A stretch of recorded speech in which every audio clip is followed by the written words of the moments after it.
বন্ধুরা আমার আল্লাহ রাব্বুল আলামিন এই পৃথিবীর মানব জাতিকে, দিশেহারা মানব জাতিকে পথ দেখানোর জন্য আল্লাহ তাআলা যুগে যুগে অসংখ্য নবী রাসূল আল্লাহ তাআলা পাঠিয়েছেন এবং তাদেরকে গাইড করার জন্য, মানুষদেরকে দাওয়াত দেবার জন্য আল্লাহ রাব্বুল আলামিন বিভিন্ন পর্যায়ক্রমে ওই সমস্ত নবী রাসূলদের উপরে 104 খানা কিতাব দিয়েছেন।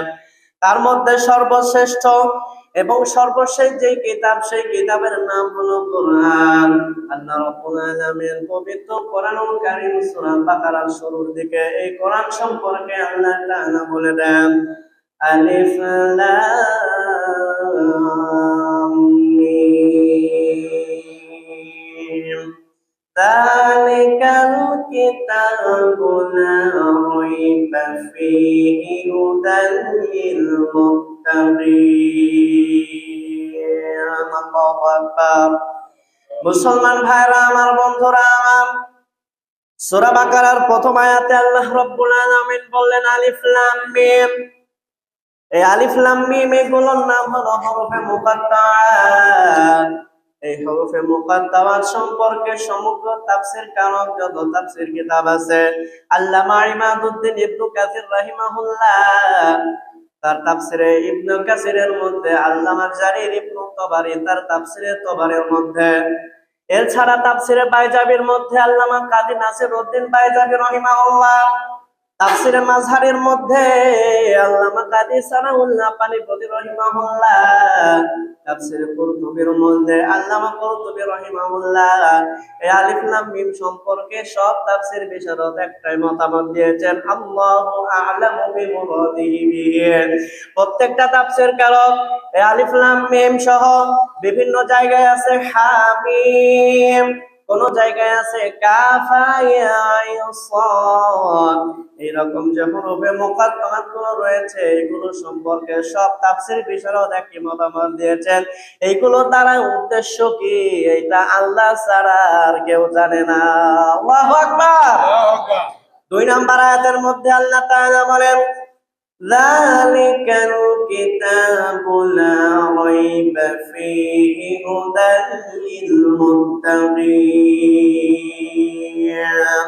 মুসলমান ভাইরা আমার, বন্ধুরা আমার, আল্লাহ রাব্বুল আলামিন প্রথম আয়াতে হরফে মুকাত্তাআত দিয়া 2 নম্বর আয়াতের মধ্যে আল্লাহ রাব্বুল আলামিন কোরআনুল কারীম সম্পর্কে ডাক দিয়া বলেন, বান্দারে এই কোরআন হলো এমন একটা কিতাব যে কিতাবের মধ্যে কোনো সন্দেহের অবকাশ নাই, যে কিতাবের মধ্যে কোনো সন্দেহের সম্ভাবনা নাই। এটা বলার পরে আল্লাহ তাআলা বললেন, বান্দারে এই কোরআন হলো হেদায়েত বাণী, এটা হলো উপদেশ বাণী। আল্লাহ রাব্বুল আলামিন ডাক দিয়া বলেন, বান্দারে কিন্তু এই কোরআন থেকে সবাই হেদায়েত দেবে না, এই কোরআন থেকে সবাই পথ নির্দেশ মানবে না, এই কোরআনের কথা সবাই মেনে নিবে না। আল্লাহ রাব্বুল আলামিন একটা শ্রেণীর কথা বলে দিলেন, যারা এই কোরআন থেকে মানবে, কোরআনের উপর আমল করবে। আল্লাহ তাআলা ডাক দিয়ে বলেন, হুদাল লিল মুত্তাকিন। আমার আল্লাহ তাআলা ডাক দিয়ে বলেন, বান্দারে এই কোরআন যারা মুত্তাকি, যারা পরহেজগার, যারা আল্লাহকে ভয় করে, সেই সমস্ত বান্দাদের জন্য এই কোরআনটা হলো হেদায়েতের বাণী। এরপরের আয়াতে আল্লাহ রাব্বুল আলামিন ওই মুত্তাকি কারা তাদের সম্পর্কে আলোচনা করতে গিয়ে আল্লাহ তাআলা বলেন, আল্লাযীনা ইউমিনুনা বিল গায়বি ওয়া ইউকিমুনাস সালাতা ওয়া মিম্মা রাযাকনাহুম ইউনফিকুন। আল্লাহু আকবার। মুসলমান ভাইরা আমার, বন্ধুরা আমার, সূরা বাকারার 3 নম্বর আয়াতে কারিমার মধ্যে আল্লাহ রাব্বুল আলামিন মুত্তাকিদের 3টা গুণ বলে দিয়েছেন। আল্লাহ রাব্বুল আলামিন আয়াতের মধ্যে 3টা গুণ বলেছেন। প্রথম যে গুণ সেটা হলো আল্লাযীনা ইউমিনুনা বিল গায়ব, ওই সমস্ত মানুষেরা মুত্তাকি কারা তাদের পরিচয় দিতে গিয়া আমার আল্লাহ তাআলা বলেন, তারা হলো তারা অদৃশ্যের প্রতি ঈমান আনবে, যে সমস্ত বিষয় তারা দেখে না কিন্তু তারপরেও তারা তার উপরে ঈমান আনবে। 2 নাম্বার যে গুণের কথা আমার আল্লাহ তাআলা বলে দিয়েছেন ওয়ায়ুকিমুনাস সালাত। 2 নাম্বার আল্লাহ তাআলা বললেন মুত্তাকি তারা, নামাজ আদায় করবে যারা, নামাজ কায়েম করবে যারা, আমার আল্লাহ তাআলা বললেন মুত্তাকি হলো তারা। আল্লাহু আকবার। 3 নাম্বার যে গুণের কথা আমার আল্লাহ তাআলা বললেন وَمِمَّا رَزَقْنَاهُمْ يُنْفِقُونَ।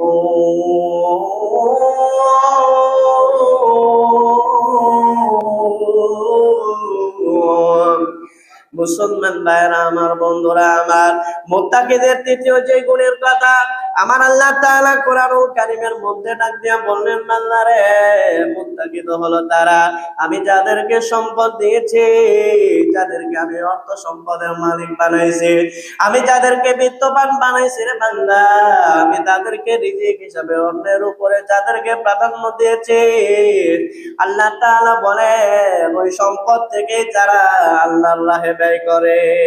সুবহানাল্লাহ। এরপরের আয়াতে আল্লাহ রাব্বুল আলামিন আরো 3টা গুণের কথা বলেন ওয়াল্লাযীনা ইউমিনুনা বিমা উনজিলা ইলাইকা ওয়া মা উনজিলা মিন ক্বাবলিক ওয়া বিল আখিরাতি হুম ইউকিনুন। আল্লাহু আকবার। মুসলমান ভাইরা আমার, বন্ধুরা আমার, সূরা বাকারা 4 নাম্বার আয়াতে কারিমার মধ্যে আল্লাহ রাব্বুল আলামিন মুত্তাকিদের আরো 3টা গুণ বলে দিলেন। চতুর্থ নাম্বার যে গুণটা হলো আল্লাহ রাব্বুল আলামিন বলেন নবী আমি আপনার উপরে যে কিতাব নাযিল করে দিয়েছি সেই কিতাবের নাম কি? ধরে বলেন কোরআন। আমার নবীর উপরে যে কিতাব আল্লাহ তাআলা দিয়েছেন, আমার আল্লাহ তাআলা ডাক দিয়ে বলেন নবী আপনার উপরে যে কিতাব আমি দিয়েছি, যা আমি নাযিল করেছি, এটার উপরেও তারা ঈমান রাখবে, মুত্তাকি যারা। 5 নম্বরে যে গুণের কথা আল্লাহ তাআলা বললেন ওয়া মা উনজিলা মিন ক্বাবলিক, নবী আপনার উপরে যারা এসেছিল, আপনার আগে যারা ছিল, যে সমস্ত নবী এসেছিল তাদের উপরেও আমি কিতাব নাযিল করেছিলাম, ওই সমস্ত কিতাবের প্রতি বিশ্বাসী যারা, আল্লাহ তাআলা বলেন মুত্তাকি তারা। 6 নম্বরে যে গুণের কথা আমার আল্লাহ তাআলা ডাক দিয়ে বললেন ওয়া বিল আখিরাতি হুম ইউকিনুন।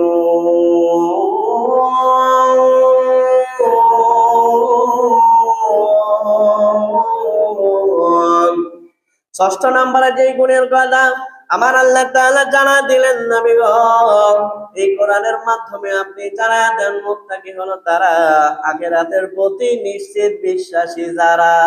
আল্লাহু আকবার। তাহলে দেখেন প্রথমে আল্লাহ বললেন যে এই কোরআন হচ্ছে মুত্তাকিদের জন্য একটা ডিরেকশন, একটা গাইডলাইন। এরপরে মুত্তাকিদের গুণ আল্লাহ বললেন 6টা। 1 নাম্বার যারা অদৃশ্যের প্রতি ঈমান রাখবে, 2 নাম্বার নামাজ কায়েম করবে, 3 নাম্বার তাদেরকে যে সম্পদ দিয়েছি সেখান থেকে তারা খরচ করবে, দান করবে, 4 নাম্বার আপনার উপর যে কিতাব দিলাম এই কিতাবের প্রতি ঈমান রাখবে, 5ম নাম্বার আপনার আগে যত নবী এসেছিল তাদের কিতাব সমূহের প্রতি ঈমান রাখবে, আর 6ষ্ঠ নাম্বার যারা আখিরাতের প্রতি বিশ্বাসী হয়। তাহলে দেখেন এই প্রত্যেকটা কথাকে আপনি মিলিয়ে নেন যে এই 6টা বিষয় যারা মেনে নিবে যে আখিরাত হবে, মৃত্যুর পর আমাকে উঠতে হবে, কবরে প্রশ্ন উত্তর দিতে হবে, তারা কোরআন মেনে চলবে। যারা এটা মানবে যে নবী আপনার উপর যে কোরআন দিয়েছেন আল্লাহ এটা সত্য, মুসা আলাইহিস সালামের উপর তাওরাত ছিল এটা সত্য, ঈসা আলাইহিস সালামের উপর ইনজিল ছিল এটাও সত্য, দাউদ আলাইহিস সালামের উপর জাবুর ছিল এটাও সত্য, তারা কোরআন থেকে মেনে নিবে। তাদের কাছে কোরআন মানা কোনো ব্যাপারই না। এবং নামাজ যারা আদায় করে তারা তো খুব ভালোভাবেই জানে যে আমার আল্লাহ যা বলেছেন এইটা কখনো মিথ্যা হতে পারে না। কথা বলেন ঠিক কিনা? তো যাই হোক, আমি আপনাদের সামনে আজকে কথা বলার জন্য ইচ্ছা